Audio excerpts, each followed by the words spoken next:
Now, this last story is not about South Carolina, but instead it's about New Jersey. New Jersey.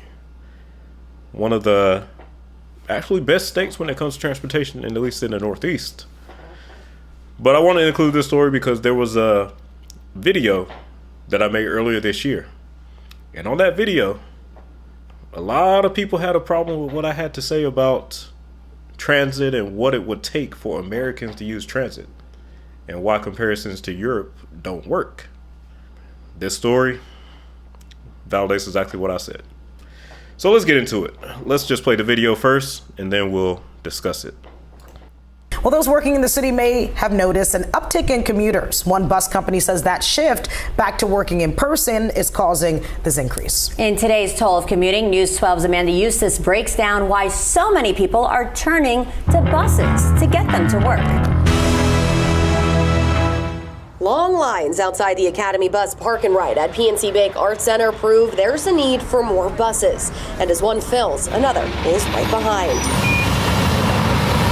Driving in, to me, isn't even an option. I mean, the wear and tear on the car, the tolls, it just doesn't make sense to me. So I'll let the bus drive me in. Over the last several months, the private bus company that serves the public has noticed an increase in people commuting from Ocean and Monmouth counties from their 4 park and rides along the Parkway and on Route 36. Riders say with hybrid work from home opportunities ending, they had to go back to work full time, leaving them having to weigh the pros and cons of their commute. I had to add up what the gas would cost me, what the tolls would cost me, consider how much more often I'd have to get oil changes and tune-ups, and it really just would be more expensive. So you might be asking just how much. Academy officials say more than double the cost of their $42 round-trip ticket from PNC Bank Arts Center Park and Ride to Port Authority, New York. According to an analysis done by Academy, between the peak Easy Pass tolls on the Parkway and Turnpike there and back, congestion pricing with an Easy Pass credit, the toll for the Lincoln Tunnel, and the 80 miles round trip at the rate. Boom, stop it right there. Stop it right there. We're going to stop it right there. So on this video that I made, you can go check it out on the channel. It's Toronto bike lanes, but I pivoted into comparing American transit, or the lack thereof, to some other countries around the world. And the main point in that video of why Americans don't use transit and will not use transit to the degree that it actually affects railway traffic is because the cost of driving in the United States is significantly cheaper than other countries, especially Europe. And they said, oh no, Mike, oh no, you're wrong. It's because we haven't spent $1 trillion on building more transit. If we just built it and it had high frequency, people will use it. No, you're wrong. The only thing that will get Americans,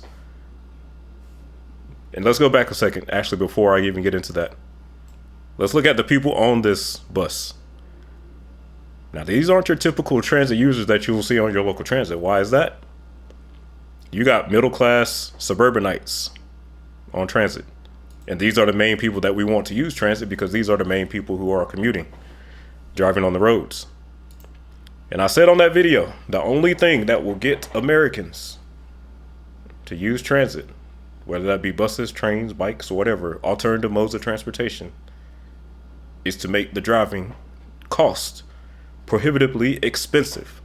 That is the only thing. No, not just simply having more transit, not just simply having more frequency. If gas is $2.50, $3 a gallon, and there are no tolls, people are going to drive. I don't care how much you bill. The only thing that will get people in America, our culture, the only thing that will get a significant amount of vehicles off the road is to significantly increase the cost of driving. Now, you're looking at $96 to get back and forth from New York. Oh yeah, we're looking at a different way to get to and from work besides driving. So, Michael's right. And you're all free to use that talking point, any other content creators or anyone else who wants to use that talking point. The only thing that will get Americans or get traffic off American roads is to increase the cost of driving. Now, I'm not advocating to increase the cost of driving or the cost of gas, That's what the people can vote for. If you want the price of gas to go up, then you can vote for it. You can vote for more tolls. You can vote for congestion pricing like they did in New York and New Jersey. You can vote for more tolls, and you can vote for these things. And if you don't, then you can keep the cost of gas cheaper. That's up to you. But the only way to get people in America to get those suburban commuters off the road is to make it more expensive to drive. Because when you hit the pockets, then people start looking for other options. So all the people that were angry, upset, or offended by that video, here we go. Because over in Europe, if gas was $1.50, $2 per liter, there'd be a lot more traffic in Europe too. It's about the money, guys. It is about the money. It is not about these things existing. It is about how much does it cost to drive. And look at these numbers. Whew. I mean, if it costs that much to get to work, I'll be on the bus too. But there we go. We see it. We see it. Then the other thing I want to say about this also is the congestion pricing. So if you look back at my videos on congestion pricing, I've talked about it multiple times at this point. One of the things I said, some of these politicians act amazed that there's less traffic in Manhattan where the congestion zone is. Well, no, of course. I said it before. There's an inverse correlation between the cost of driving and the amount of people who will drive. If you make it, the more expensive you make it to drive, the less traffic there will be. So New York, you could have saved yourself a few $100,000, a few $1 million, and just gave it to me. And I could have told you that without doing a study, that if you made it more expensive to drive into Manhattan, that less people will drive into Manhattan.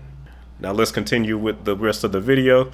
We got suburbanites riding buses when it's $96 for round trip.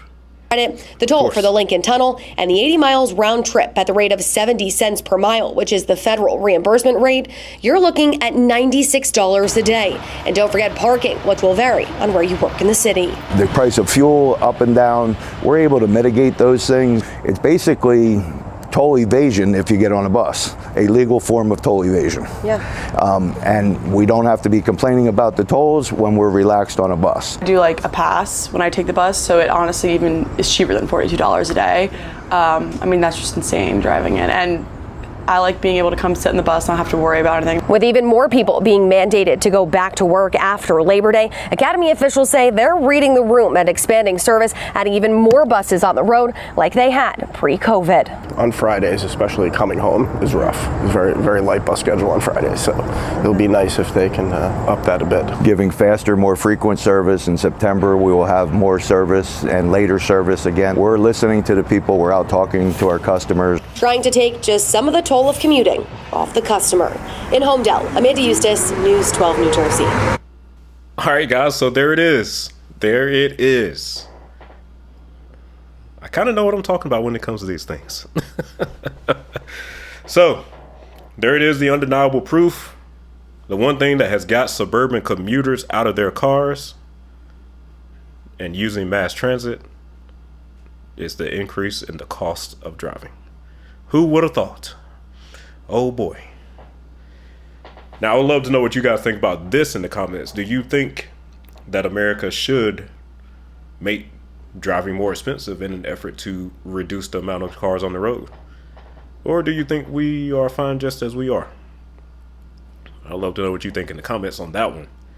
But there it is, guys. That is the difference between Americans using transit and Europeans using transit. It's much cheaper to drive here than it is in other countries.